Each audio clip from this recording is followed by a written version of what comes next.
We have a special surprise tonight. And, I am a few here now. Ooh, yeah. We've got a little number here that I'm sure most of you have heard once or twice. But with Sue and Matt on the guitars, and our friend David Beldey here doing a little talking for you. They're going to do Alice's Restaurant for you.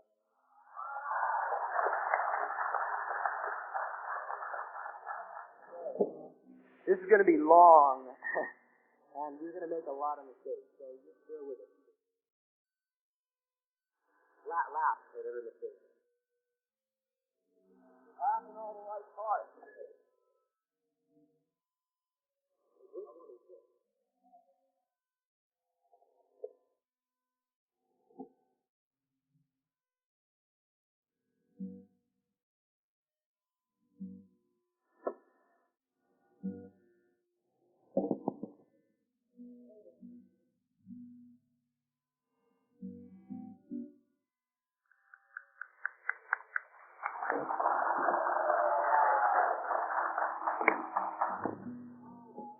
Okay, we're ready, I think.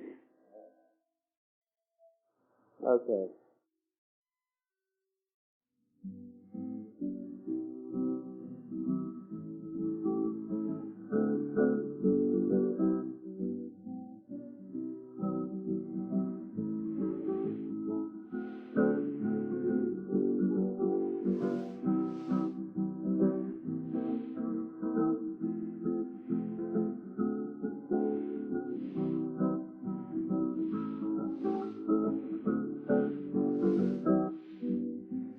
This song is called Alice's Resturant. It's about Alice and the restaurant. But Alice's Resturant's not the name of the restaurant, that's just the name of the song. That's why I called the song Alice's Resturant. You can get anything you want at Alice's Restaurant. You can get anything you want at Alice's Restaurant. Walk right in, it's around the back, just half a mile from the railroad track. You can get anything you want at Alice's Restaurant. Now, it all started 2 Thanksgivings ago, that is, 2 years ago on Thanksgiving, when my friend and I went up to visit Alice at the restaurant. But Alice doesn't live in the restaurant. She lives nearby the restaurant in the church in the bell tower with her husband Ray and Couto the dog. And living in the bell tower like that, they had a lot of room downstairs where all the pews used to sit in. Seeing as how they took out all the pews, they decided they didn't have to take out their garbage for a long time. We got up there, we found all the garbage in there, and we decided to be a friendly gesture to go down to take a half ton of garbage down to the city dump. So we put the garbage in the back of a red VW microbus, took shovels and rakes and implements of destruction, headed on toward the city dump. Well, we got there. Big chain across the dump saying closed on Thanksgiving. Well, we'd never heard of a dump closed on Thanksgiving before, and with tears in our eyes, we drove off into the sunset looking for another place to dump the garbage. Didn't find one. Till we came to a side road, and off the side of the side road was another 15-foot cliff.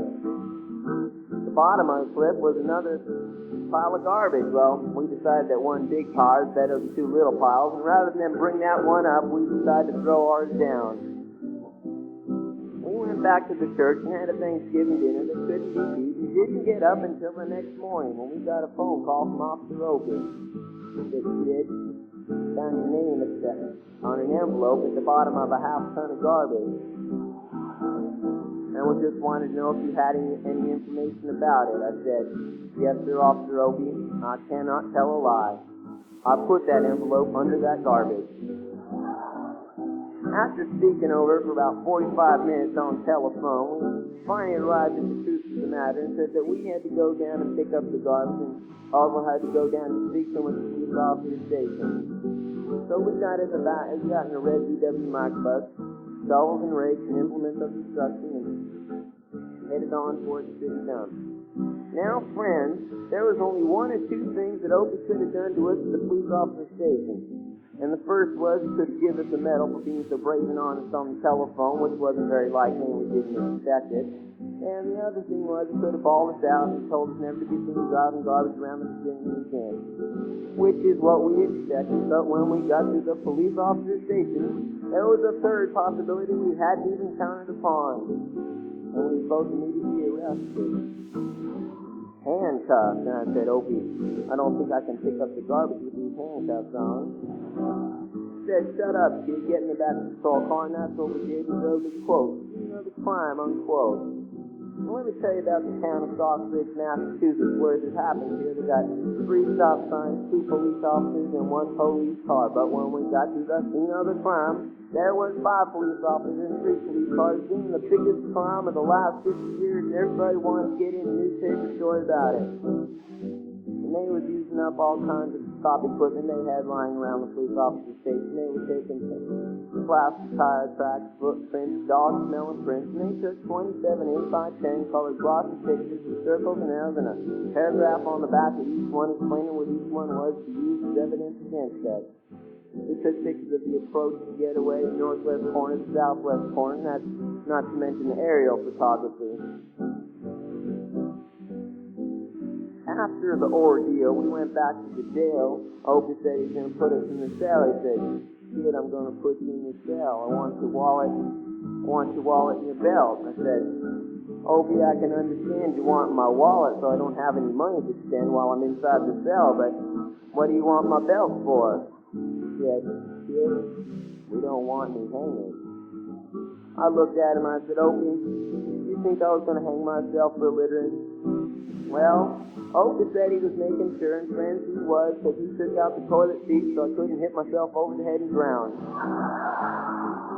And he took out the toilet paper so I couldn't bend the bars, to roll the toilet paper out the window, slide down the roll, and have an escape. Opie was making sure, and it was about 4 or 5 hours later that Alice, remember Alice? Song about Alice, came down with a few nasty words to Opie on the side, bailed us out of jail. We went back to the church and had another Thanksgiving because I couldn't be beat and didn't get up until the next morning when we all had to go to court. We walked in, sat down, Opie came in with his 27 8x10 colored glossy photographs with circles and arrows and a paragraph on the back of each one, explaining what each one was, and sat down. Man came in and said, all rise. We all stood up, and Opie stood up with his 27 8x10 glossy photographs, and the judge walked in. Sat down with the keen-eyed dog. He sat down. We sat down. And Opie looked at the keen-eyed dog.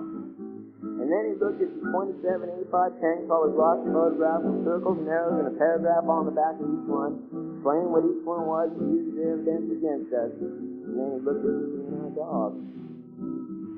And then Opie began to cry because Opie came to the realization that it was a typical case of American blind justice and there was nothing he could do about it.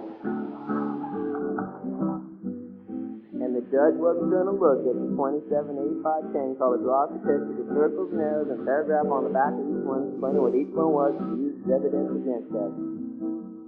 We was fined $50 and had to pick up the garbage in the snow. That's not what I came to tell you about. I came to talk about the draft.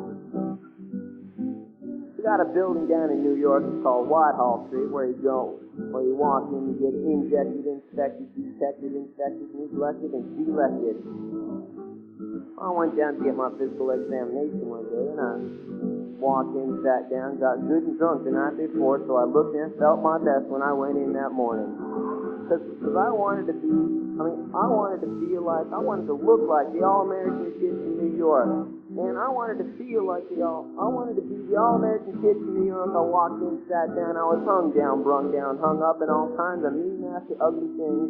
And I walked in, sat down, and gave me a piece of paper, said, kid, you passed by Kai 15604. I went up there and said, shrink, I want to kill. I want to kill. I want to see blood and gore and guts and veins in my teeth, eat dead, burnt bodies. Kill. kill, kill. And I started jumping up and down, yelling, kill, kill. And they started jumping up and down with me, and we both jumping up and down, yelling, kill, kill.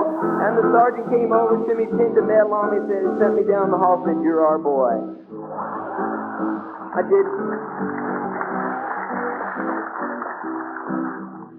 didn't feel too good about it, and proceeded on down the hall, getting more injections, inspections, detections, neglections, and all kinds of stuff they were doing to me there.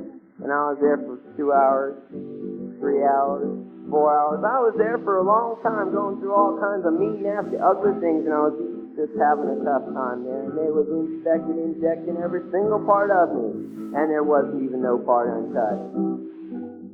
Proceeded through, and when I finally came to see the last man, I walked in, sat down after a whole day sitting there, looked at me and said, we only got one question.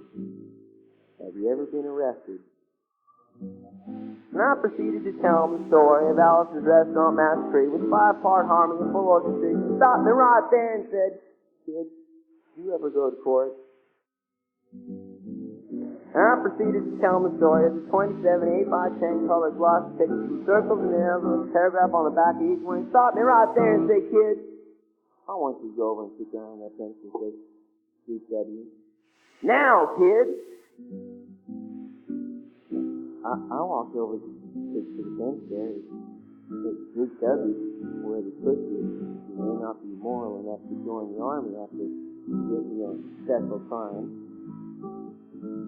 There were all kinds of mean, nasty, ugly-looking people sitting on the bench there. Mother raisers. Father stabbers. Father rapers. Father rapers sitting right there on the bench next to me. They were mean and nasty and ugly and horrible, crime fighting guys. And the meanest, nastiest, ugliest one, the meanest father raper of them all, was coming over to me. And he came over and he sat down next to me and he said, what'd you get? I said, I didn't get nothing. I had to pay $50 and pick up the garbage. He looked at me and said, what were you arrested for, kid? I said, littering. And they all moved away from me on the bench. They're all hairy eyeballs and stuff. Until I said, ain't creating a public nuisance. Then they all came back, shook my hand, and we was having a great time. We took no offense. Talked about crime, mother stabbing, father raping, all kinds of groovy things. We were smoking cigarettes and all kinds of things until the sergeant came over to me. I just had some paper in his hand. He held it up and said, kid, this piece of paper's got 47 words, 47 sentences, 58 words. We want no detail, no problem, everything got to say, turned about arresting officers and everything got to say. He talked for 45 minutes and none of us understood a word that he said. But we had fun filling out the... Wait a minute. We had fun filling out the forms on the bench there. And filled it out there just like it was, and everything was fine. And turned over the paper.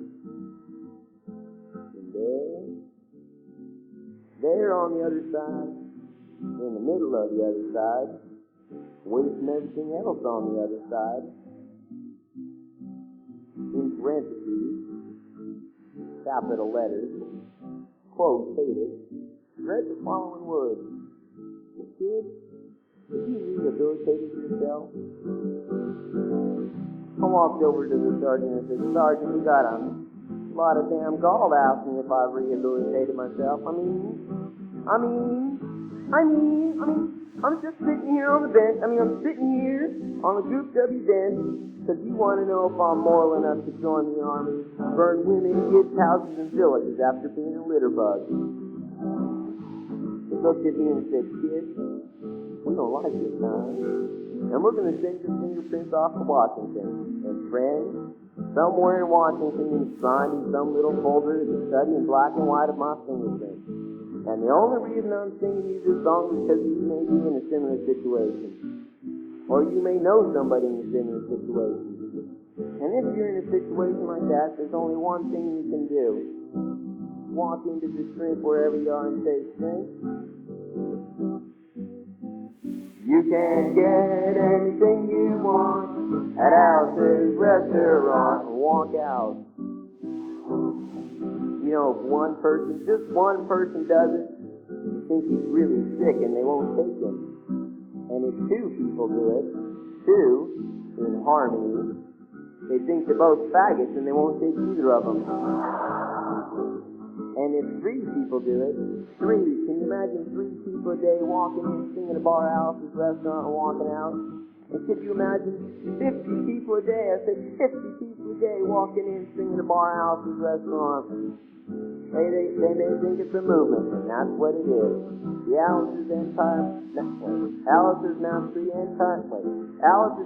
mastery movement, and the only thing you got to do to join them is to sing it the next time it comes around on the guitar.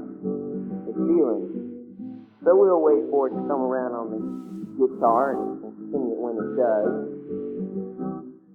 Here it comes. You can get anything you want at Alice's Restaurant. You can get anything you want at Alice's Restaurant. Walk right in, it's around the back, just half a mile from the railroad track. And you can get anything you want at Alice's Restaurant. That was horrible. If you want to end war and stuff, you have to sing loud. I've been singing this song for 25 minutes, and I could sing it for another 25 minutes. I'm not proud or tired, so I'll wait till it comes around on the guitar again and sing it when it does, this time with 4-part harmony and feeling. We're just waiting for it to come around on the guitar is what we're doing. You can get anything you want at Alice's Restaurant. That's the Alice. You can get anything you want at Alice's Restaurant. Walk right in, it's around the back, just half a mile from the railroad track. And you can get anything you want at Alice's Restaurant. One more time. Everybody. You can get anything you want at Alice's Restaurant. You can get anything you want at Alice's Restaurant. Walk right in, it's around the back, just half a mile from the railroad track. You can get anything you want at Alice's Restaurant. Thank you.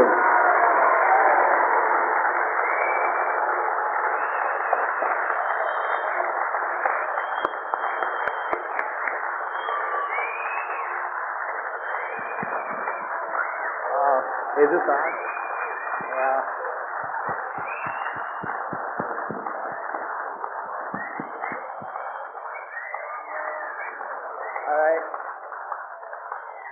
All right, thanks a lot, Mac and Phil, Dave.